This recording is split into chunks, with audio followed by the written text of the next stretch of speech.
Bonsoir, mesdames, messieurs. Avez-vous vu cette lueur d'espoir qui pointe au Témiscamingue? Bien, l'entreprise Ryam est ouverte à ce que son complexe de Témiscamingue puisse être acheté dans son entièreté par un éventuel acheteur. C'est ce qu'on a appris hier soir en marge d'une rencontre citoyenne. Et Alexandre, les citoyens semblent soulagés, là. Oui, tout à fait. D'ailleurs, c'était la deuxième fois hier que les citoyens étaient convoqués à une assemblée citoyenne organisée par la communauté. Le président du syndicat de l'usine, le maire de Témiscamingue et le maire de Kipawa étaient encore une fois au front et avaient des bonnes nouvelles à annoncer aux citoyens, notamment qu'il y aurait, à l'heure actuelle, 3 acheteurs potentiels, dont un issu d'un groupe québécois pour le complexe Ryam.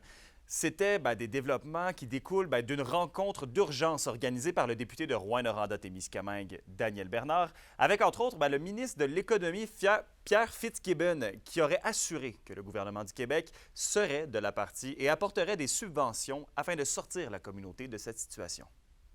Des acquéreurs potentiels pour l'usine de Temboard et Temcel qui va demeurer en opération.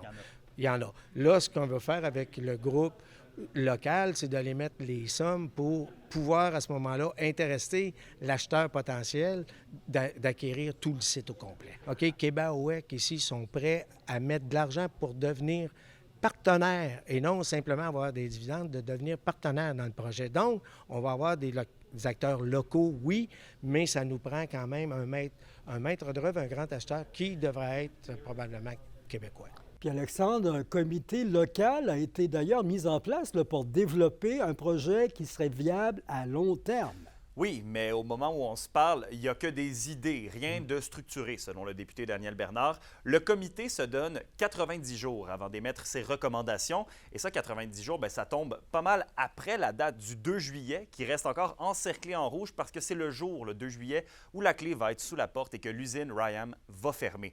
Ce scénario-là, il n'a pas changé. Pour le moment, on demande aux employés d'être patients et de ne pas trop quitter le navire trop vite parce que c'est l'espoir qui règne, notamment pour le maire de Témiscamingue. Mais ce qu'on aimerait, c'est qu'il n'y ait pas tant de fermés pour que des gens s'en aillent pas ailleurs. Parce que c'est difficile de ramener des gens après qu'ils sont partis ailleurs. Moi, c'est parce que je suis optimiste. Puis mon maire de Kipawa aussi, on est très optimiste et on dit pas arriver n'importe quoi. Donc, avec cet optimisme-là, je dis peut-être qu'il y a une petite chance. C'est une grosse leçon. Les gens sont arrivés chez nous, ils ont acheté l'entreprise, ils ont pris le savoir-faire de cette entreprise-là pour le déplacer vers d'autres usines aux États-Unis. On se retrouve un peu le bec à l'eau quand on est face à ça. Le comité citoyen promet de refaire une séance d'information aussitôt qu'il y aura du nouveau dans le dossier. Et pour le moment, les yeux sont rivés vers le 2 juillet, date de la fermeture de l'usine. C'est sûr qu'on garde un œil là-dessus, Alexandre. Merci beaucoup. Plaisir. Et il y a plusieurs cas de coqueluche qui ont été déclarés dans la région selon le Centre intégré de santé et de services sociaux de l'Abitibi-Témiscamingue. Plusieurs jeunes entre 10 et 19 ans qui sont touchés dans les derniers mois. Plusieurs régions de la province observaient aussi une recrudescence des cas.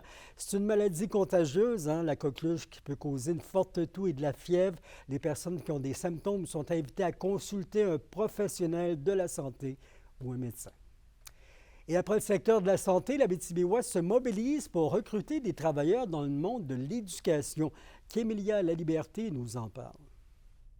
C'est bientôt la fin des classes et déjà, le Centre de services scolaires du Lac-Abitibi est en opération recrutement pour la prochaine rentrée puisqu'une trentaine de postes sont toujours à pourvoir. C'est de plus en plus urgent avec les années qui passent parce que les besoins, entre autres, de remplacement à long terme sont de plus en plus tôt dans l'année où on n'a plus de personnel disponible. Depuis 2 ans, on a quand même 8 enseignants qui nous manquent dans des spécialités précises, donc qui est plutôt spécialiste au niveau de l'anglais, langue seconde. Nos spécialistes également en adaptation scolaire. Dans le cadre de l'opération de la Grande Séduction Éducation, 2 programmes de bourse vont être offerts pour attirer des nouveaux talents. L'un de 5 000 $ pour les enseignants et un autre de 3 000 $ pour le personnel de soutien, à condition que les nouveaux employés demeurent au sein de l'organisation pour un minimum de 2 ans. Ça va servir à payer leurs études, à payer leurs déplacements, à payer leur logement s'ils le souhaitent. Donc, c'est un montant qui leur est remis aux étudiants, au baccalauréat en enseignement, au personnel enseignant déjà qualifié qui viennent de l'extérieur du centre de service de l'Abitibi-Ouest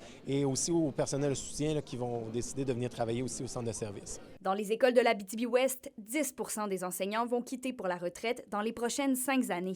D'où l'urgence pour le Centre de service scolaire du Lac-Abitibi de trouver du personnel rapidement, mais surtout de le conserver. Nous, ce qu'on dit souvent, c'est qu'on ne passe pas par la serre, on vient à la serre. Donc, c'est souvent ça qui fait qu'on est les derniers au niveau là, de la région. Donc, c'est sûr qu'il faut les attirer par tout ce qui a été nommé aujourd'hui en conférence de presse, donc le milieu accueillant et ensuite des bourses et d'autres incitatifs comme ça là, qui peuvent aller inciter davantage à se rendre chez nous. Depuis son lancement, il y a 1 an, la collecte de fonds pour le programme de la Grande Séduction Éducation va de bon train, comme l'affirme le président du comité. C'est un montant de 115 000 qu'on a accumulé jusqu'à présent à l'aide de plusieurs partenaires financiers. Et bien, ça se poursuit toujours, là, cette campagne-là, qui va s'échelonner sur 3 ans au total. Le nouveau programme de bourse pour les enseignants et le personnel de soutien sera donc disponible dès le 1er août prochain. Kémilia La Liberté, RNC Nouvelles, La Sarre. Les citoyens qui empruntent la route 101 là, pour la vingtaine de jours à venir, attention, vous devez être attentifs au chantier en cours à Nidlec au Témiscamingue. C'est entre l'intersection avec la rue principale et à 3,5 km au nord du chemin des Érables. Le ministère des Transports indique que la réfection de la route et le remplacement d'un ponceau au-dessus du ruisseau Wright-West sont en cours d'ici le 5 juillet. C'est quand même assez long. La circulation s'y fait en alternance avec signaleurs et véhicules d'escorte entre 7 h le matin et 17h30 du lundi au vendredi. La vitesse y est limitée à 50 km/h dans des voies de circulation réduites à 5 mètres. Et 2 mois après les 2 incendies suspects, la communauté à Kitsisakik tente de regarder vers l'avant. Des démarches sont entamées déjà dans le but de reconstruire le dépanneur et le conseil de ville qui avaient tous deux été la proie des flammes. Pour ce qui est des membres qui avaient été suspendus, l'enquête est toujours en cours. Rappelons que plusieurs membres, dont l'ancienne chef de Kitsisakik, Mme Adrienne Aniche-Napeo, avaient dénoncé les agissements toxiques du conseil de bande et du chef Régis Pénosoué. Si on parle du conseil, des bureaux du conseil de vente et le dépanneur, on envisage de reconstruire, il faut attendre les rapports. Le conseil, on va voir les montants qui ont été alloués puis, par nos assurances. Puis là, en ce qui concerne le dépanneur, on attend encore les résultats de la cause, si c'est de nature criminelle ou de nature accidentelle. Wow! L'artiste abitibienne, Mme Denise Filion, reçoit un prix de renommée internationale. Aujourd'hui, elle a reçu le prix Phoenix, qui est très prestigieux dans le monde de l'art. Il récompense un artiste qui se démarque pendant toute sa carrière à travers ses œuvres. C'est un exploit incroyable pour Mme Filion, qui a fait des expositions à travers le monde et qui remporte une multitude de prix ici dans la région, mais aussi, surtout à l'international.